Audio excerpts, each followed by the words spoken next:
Why, hello, everyone, and welcome back to the Anime Club.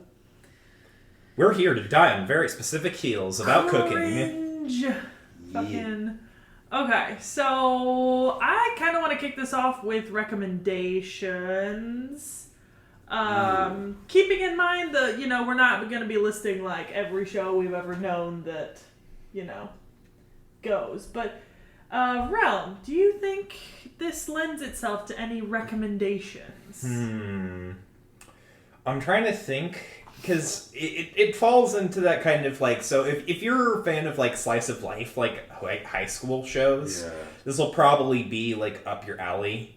Mm-hmm. But I'm trying to think of one off the top of my head that I've watched recently that would be kind of a good one.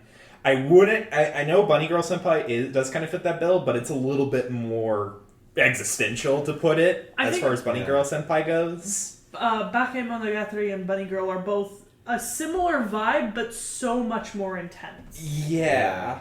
So, I mean, you'll probably still enjoy those two, but if you're looking for a bit more of a happy vibe, I would honestly... Actually, I know. Kaguya.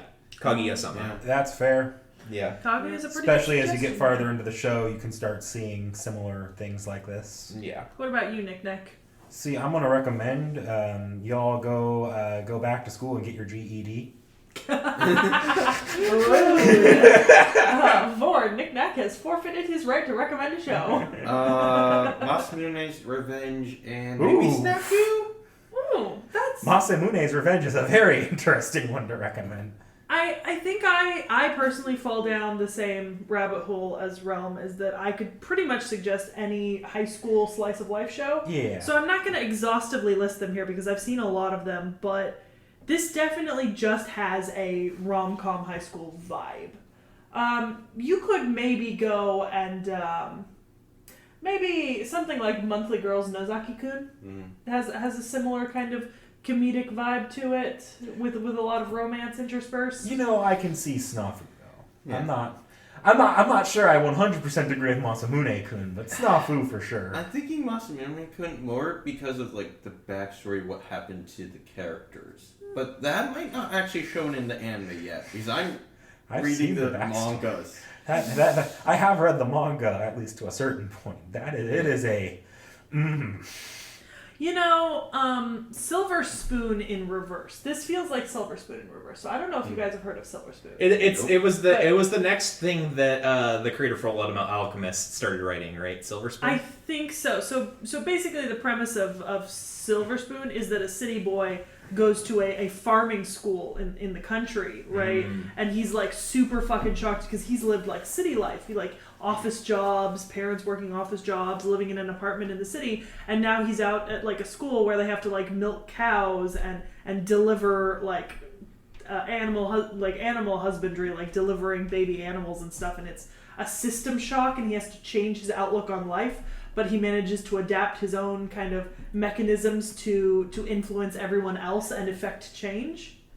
So it's a little bit reversed because he's going kind of from city to country and that kind of thing, but... this show's, like, premise, it's not one. But it follows a similar idea to some isekai. Where you're getting a second lease on life. Oh, yeah. It's all those, not even the isekai, just the reincarnation ones, where like you make a bad decision and you die, and then you wake up and you're in your body 2 years before or a year before the bad thing happened, and you have a chance to change your actions. I'd say this is more grounded in realism, but no, it's really not. No. So actually, I've read a ton of shit. Like, I'm currently reading something with that exact plot line, the reborn, like, a couple of years back after, like, a horrible death or something, or a bad outcome. Maybe that's why I liked it. So I think here's the thing. I really like the idea of being able to like... So remember one of the insecurities, right, in Bakemonogatari and Bunny Girl Senpai was making the wrong choice. Remember? Yeah. One of the insecurities was, am I making the correct choice? Would another choice be better? This satisfies for me that kind of like, well, what if I could do that over and make a different set of choices? Like, and it's in a way that doesn't necessarily change his adult life, other than essentially getting him a job when he's done with the experiment and losing a year of his life to this. So it's not like retroactively changing things, but he does get to experience a different set of choices. So he can kind of look and compare and see, well, when I was in third year of high school, I made these choices the first time, and the second time I made these choices, and I think I enjoyed the second time around more, the first time around more, depending on that. And I really liked that, especially, and I think I liked it even more because it didn't retcon his life. Like, this is not like retroactively changing the. He doesn't get to stay in that life. Yeah. Like, this is not actually changing his adult life. Like, he still took a 2-year gap before college, went to that company, only spent three months working there, which is a whole ass backstory thing that we forgot to touch on. God, I almost forgot about those two shows. Just the going back and reliving your school days, Erased, and what's that? There's I think it's a Yakuza show that came out recently that you watched. Tokyo Revengers! Fuck! I'm disappointed in myself. I have committed a crime. The premise of Tokyo Revengers, one of the characters, he can go back and forth between his time in high school and his time in the modern day. Okay. And he does it to protect his friends and try to keep them from, like, life-changing events that were negative. Okay. But he doesn't really, like, he makes the changes in the high school timeline, and then he has to go back to the modern day timeline to see what's happened, and, like, try to figure out the right combination of choices. It and Erased are both set up like that, and I do think they might satisfy that same itch you have here. Just this one here is not time travel. That's the big difference. Yeah. So, okay. Tokyo Revengers, absolutely. I've not seen Erased, but if you say it's like that, absolutely. Erased is like that, except was it middle school or elementary school instead? Okay. Yeah, something like that. So I just remembered that we completely forgot to touch on why he left the company after 3 months. Which was an actual, like, major plot point. Because part of the thing, right, is he's been chosen for this study, right, for all of the circumstances of his life put together. Like, the people from the Real Life Laboratories basically stalked him to figure out every single bit of his life and, like, all the places that went wrong. And we didn't talk about the fact that he had a mentor at this company. Yeah. I think we didn't talk about it for the same reasons that it was done the way it was in the show. Because although this is important to the character, overall, they don't change anything about what happened. They just allow him to come to terms with it. So it's not the kind of thing that, like, he didn't change. It's more emotional healing than it is an actual conflict. It's a character building moment, but not a story moment. Yeah. So it's like it helps us. Works. Yeah, it helps us to better understand Arata, but it doesn't really affect, like, overall, like, things that, like, kind of happen in the story. It does in a way, but it's not more so there to drive the story forward. It's to give our character a motivation. Well, it's because, when we meet Arata, right, we are on the whole train that, like, he had a good job and then he just quit after 3 months. Now he's working dead-end jobs, and that's what we get, right? Yeah, no, but so it's not until and he hints at it, right? Yeah, it's hinted before the episode focuses on it. Yeah. And then the episode focuses on it at the end. And it gives us kind of a perspective into the fact that he didn't just go to college, get a job, and be like, I don't like this job. Let me fuck off and become a NEET, as they call him. He hated essentially the corporate culture, the company backstabbing, which is such a fucking state. So Japanese corporate culture is rated as, I think, one of the top 5 most toxic work cultures in the entire world. In a recent survey, Japanese work culture is, by the standards of most other countries, genuinely abusive and toxic. Because you are expected to put in extra hours, you are expected to just fucking... While you can take vacations, you're heavily discouraged from it. You are expected to, like, actively promote your own interests above those of others. It's not good. It's a terrible environment. Yeah. And it's not something that you're warned about. And also you're not allowed to speak out against it. You cannot speak out against it. Yeah. Because you can actually get sued for it. Yeah, and basically, if you don't have, like, connections, it's almost impossible to move up, so you're just stuck in the same jobs year after year after year. Yeah. And they're expecting better and better and better results. Yeah. So even if you do amazingly well, like his mentor, they're just going to expect you to do even more. They're gonna expect that performance and then some more, basically. Mm-hmm. Yeah, and it's going to be on you for not providing it. Yeah, not on unreasonable expectations. Yeah, and there comes a point essentially like you're just gonna crack. And here's the thing, right? So I watch a lot of Asian dramas, and I will say, I do watch a lot of Asian dramas about office life and like real world. And one of the things in a lot of Asian dramas is they actually show this toxic work culture, and they don't show it in a toxic way. It's so matter of fact. That you just, like, I see it on TV, right? And I'm kind of inundated with it because I watch a lot of J-drama, right? And K-drama and C-drama, and it's very similar work cultures in kind of all three countries when it comes to corporate life. And it's just so matter-of-factly shown in, like, J-dramas that, like, if you're a secretary for, like, the boss of a big company, you are just 24/7 on call. Like, anything your boss wants, no matter how ridiculous it is, you are 24/7 on call, and it is your bad if you need to sleep. Like, your need to sleep and eat is detrimental to your job. That's like, it's not like companies in America are incredibly better about it, but in America, at least when a company's that bad, you tend to hear about it, like union busting in the news, or recently even Nintendo's being noticed for like just absolutely abusive behavior in their American branch. Look at the outbursts against Amazon. Yeah. In the last 10 years, Yeah. Like, I think at least in the U.S. and in some other Western countries, there's a cultural check on it. Yeah, there's a culture about speaking out about it, like complaining about your job and trying to get better. And a lot of that has to do with the development of unions in American culture, which was a huge fight in and of itself in history. Like, what were they called? Like the pink jackets, or not the pink jackets, the pink coats, Pinkertons. Like there were literal agencies that were basically mercenary agencies called Pinkerton agencies that company owners in early American history could hire to like bust unions, and that meant like if you had to go and physically beat every member of your workforce who was participating in a union, that's what they would do. Mm-hmm. America's has fought this battle, and like our companies are not all that much better, but at least we have a culture where we can speak out about it. Yeah. The culture tends to whip, like it tries to whip them back into place when they start leaning a bit out of line. Yep. Yeah.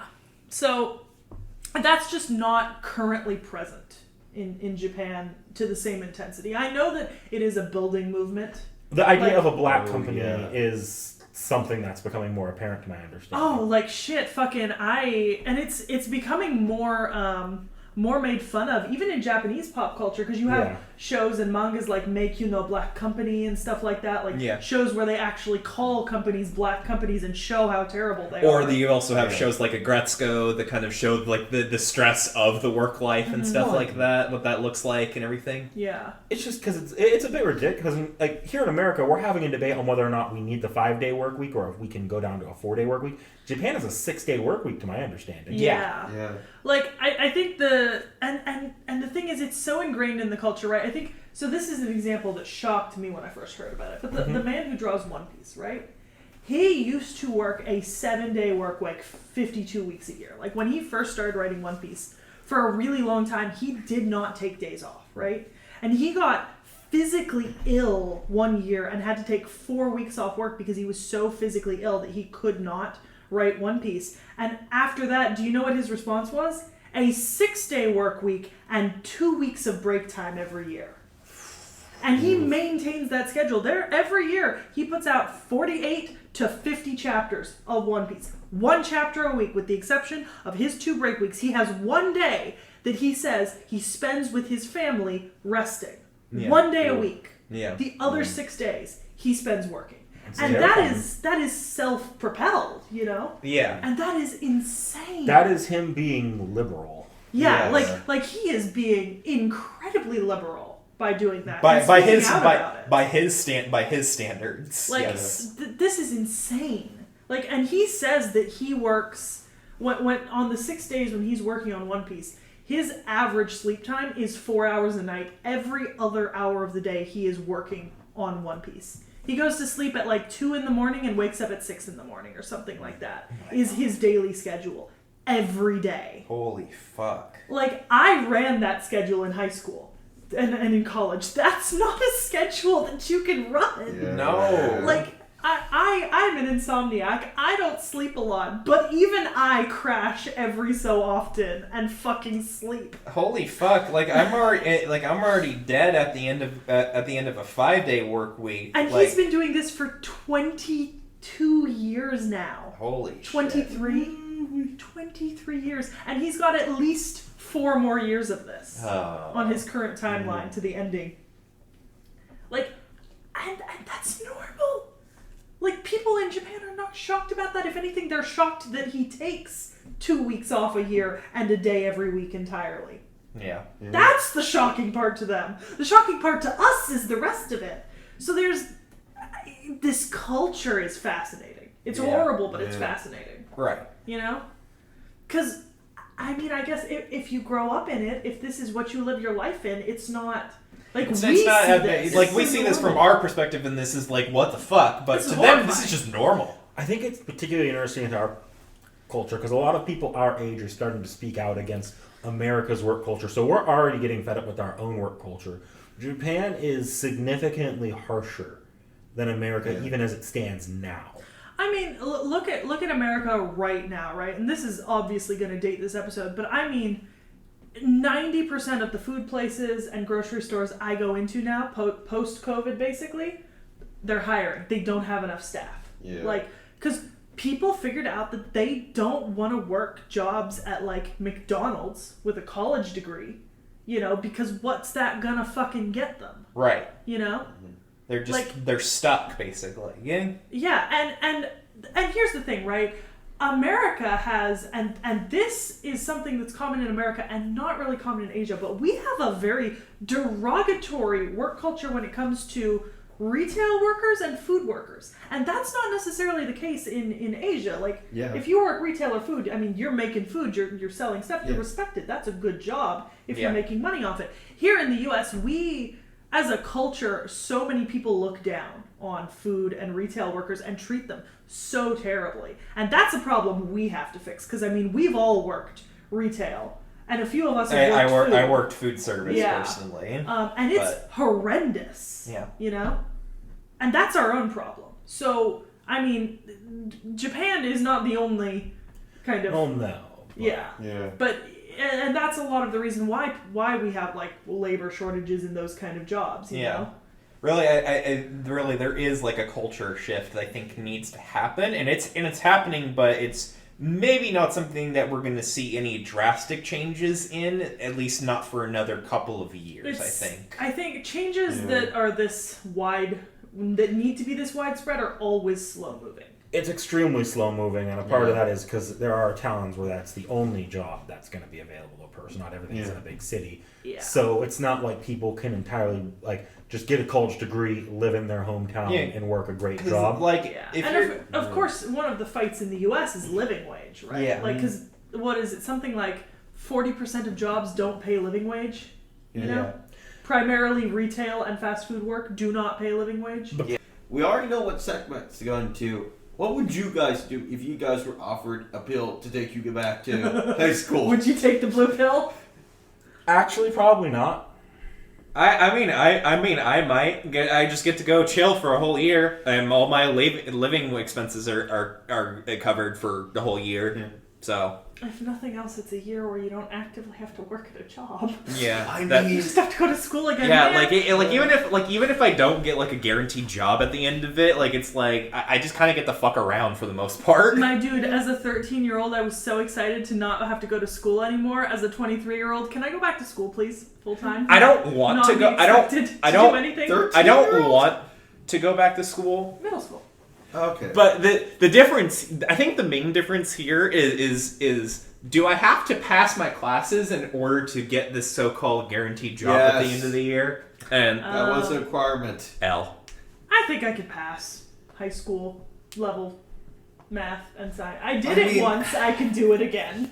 if you can take into consideration what we have in the U.S. as high school stuff, and they're kind of course required to pass, Yeah.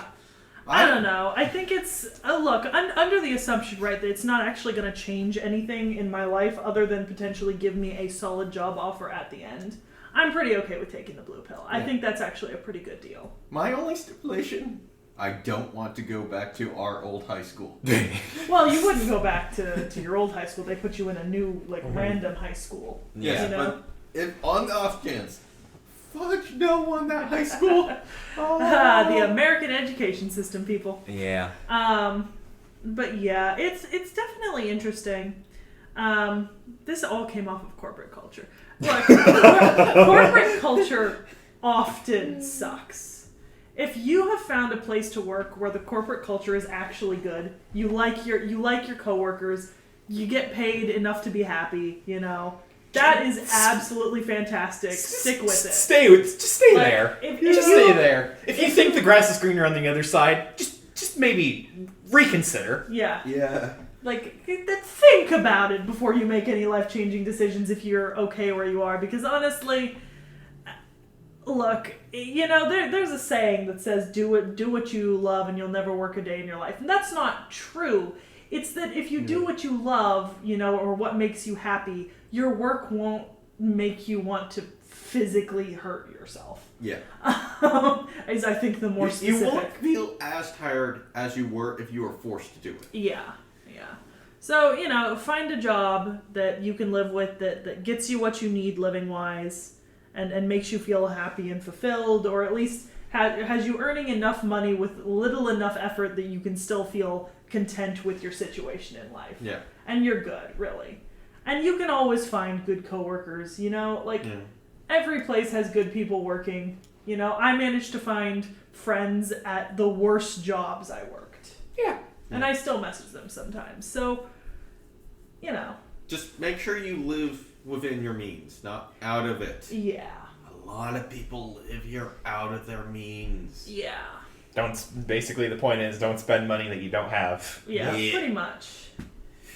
I think with that being said, we can draw for our next anime. Yes. Yay! Or Who to has be the more most specific. Besides random for submissions? You, I think. Okay. So we will draw for a name, and then we shall see. Drum roll, please. Rando. Woo! Which means we get to draw. Rando has a lot right now. All right. We shall draw from Rando. All powerful. What?